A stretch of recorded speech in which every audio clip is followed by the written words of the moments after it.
Hello, my name is Kelly Vess, and on Thursday Therapy Tip Day, what I want to share with you is the bridge technique, hence the bridge behind me.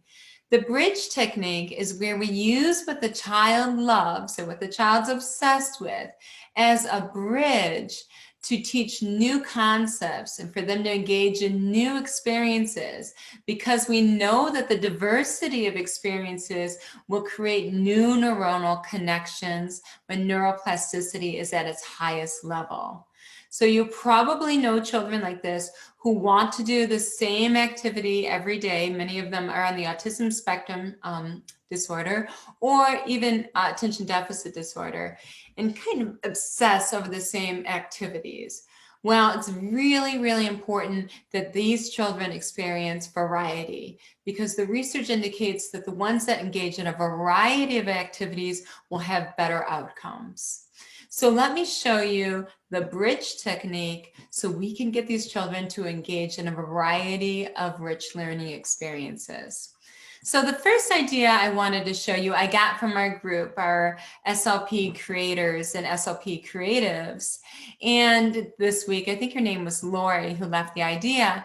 And what she does with her responses to engage the children with autism is she puts them in a shape format, as you see in front of you, or she puts numbers or letters on the responses. So that's the bridge. Children that love shapes and children that love numbers and children that love letters are going to become interested into the concepts. Here we have body parts that are paired with them.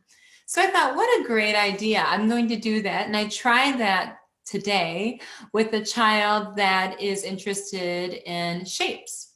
So here you see the shapes, and I did this activity with them, and I made a shape border behind each of the responses.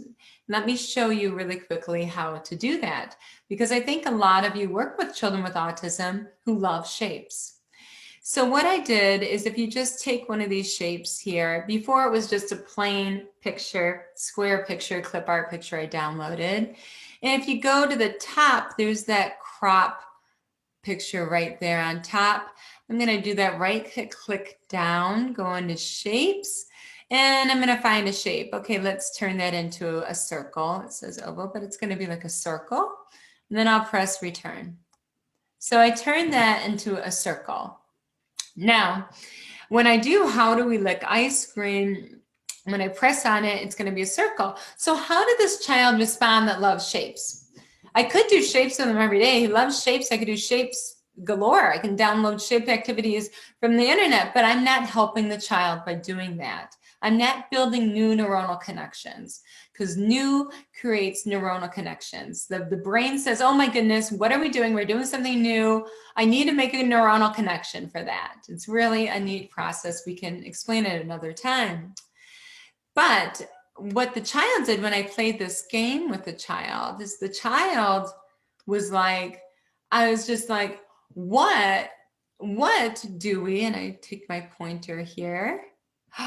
Whoa, what do we eat with? And I'm going around in a circle with my pointer. Circle, circle, circle, circle, circle, circle. The tongue. What do we eat with? Circle tongue, circle tongue, circle tongue, the child was saying. But it worked. That bridge got the child into the realm of body parts. So then, of course, we press on the tongue and it goes up, the circle tongue. The child's looking at the circle and the tongue. I brought him into the world of body parts. So the technique was effective.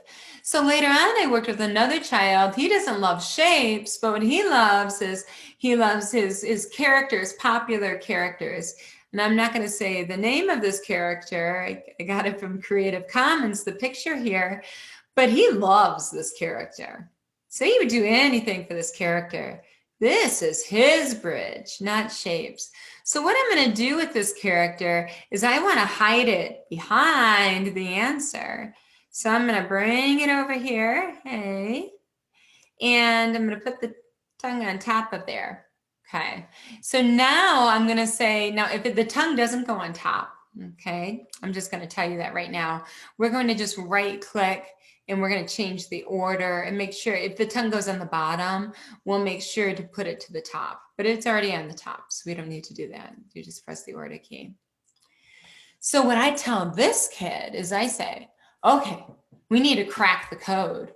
We need to find Thomas. Thomas is hiding, and we're not going to be able to find Thomas until we crack the code. So here's the code question. How do we lick ice cream? So if you can answer that code question, we can find your friend. So the child answered with our tongue. Okay, let's see if it works. Let's see if this is the code. So then I go ahead and I press on his answer. Okay, and I give a nice complex sentence when I give the thing. Oh, we use our tongue. So we eat ice cream with our tongue, and look at that, you found Thomas. So we're going to go back here. So you saw how I did that. I just slid his favorite character. I'm going to show it to you again. And that way he's engaged in a new activity because I'm using the bridge. The bridge are his favorite characters. Okay, we need to crack the code. Your friend is hiding behind the answer. The code question is, how do we hear music? What do you think is the code answer? The code is with your ears. Okay, we use our ears so we can hear music. Whoa, you found your friend, you saved him. He was hiding behind the ear. So each of these, I would just take a minute and I would add the favorite characters. These are Creative Common pictures. When I'm using these pictures, this is just for individual therapy. If I were to put this on the web, or if I were to use this in presentations like I am now, I did use Creative Common pictures. I could get sued. No one wants to get sued. But I'm more than happy to use these materials one-on-one. They're very effective with children with autism spectrum disorder or children with attention deficit disorder. So I'm going to go down here and I'm going to show you another technique we can use. And here's rhyming. I'm going to show you a little bit more, just the technological behind it of how you're going to do this. So this is a rhyming activity in which it spins around when you get the right answer when we click on it. So I would say I'm going to one of the Incredible Hulk, I want to put this character behind the answer. So what I'm going to do is I'm going to click on this and it's going to spin. But what I want this to do, I don't want the Incredible Hulk to do anything. I'm going to want it to disappear so we can see the hawk. So not only do I want you to spin, I'm going to add animation, and then I want you to fade out. And I want you to do it slowly so we have some suspense. And I want you to do it after you spin around. So I'm going to say after previous. Okay. So let's see how that plays. I'm not going to actually play it. I'm going to take this guy, the Incredible Hulk, and I'm going to put him behind this. Okay. So let's see how that plays. I'm going to do view present. Okay, so I'm going to ask the child the question. I have a queen and I have a king. Do they sound the same? Do they rhyme? Queen and king? Do they sound the same? And then the child's going to say, no, they don't rhyme. Okay, let's crack the code. Queen and king, they don't rhyme. Let's see if we can find your friend. So we're going to spin it around. We can also make it smaller so that the child can't see that that's where the answer is. Oh, you found him. You were right. You cracked the code. Queen and king don't rhyme. You found him. So that's a character that the child loves. So I'm just going to show you one more time just for repetition. The answer here obviously is quail and whale rhyme. So I'm going to go to this. I'm going to escape out. I'm going to press on my spinny, and when I already have it done here, I'm going to pretend I don't. It says to spin when I click on it.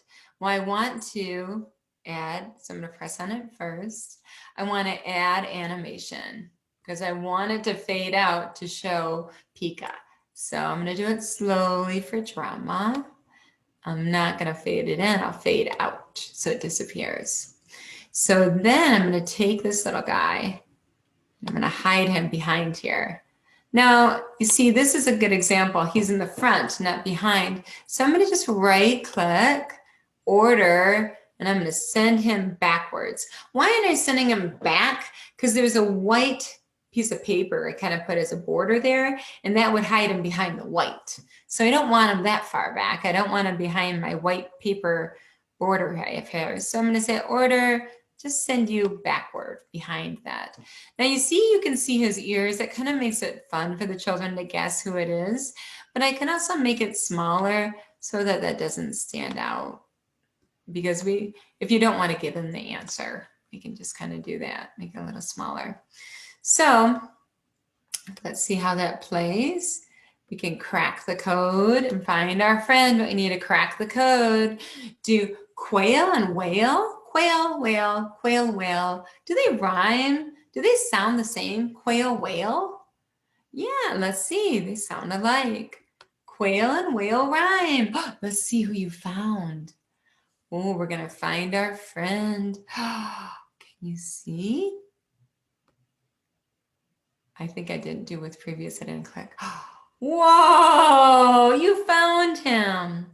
So essentially, what I'm doing in this bridge technique is this is a way that whatever the theme of the week is, whatever the letter of the week is, with a child that's obsessed with these concepts, we can get the child out of the box by using the bridge technique like we're doing here and connect what they love to the new learning that we are providing for them. So variety is the spice of life, or the spice of the brain. And when the brain experiences variety, the brain says we need to make new connections to explain this variety. So variety is very important.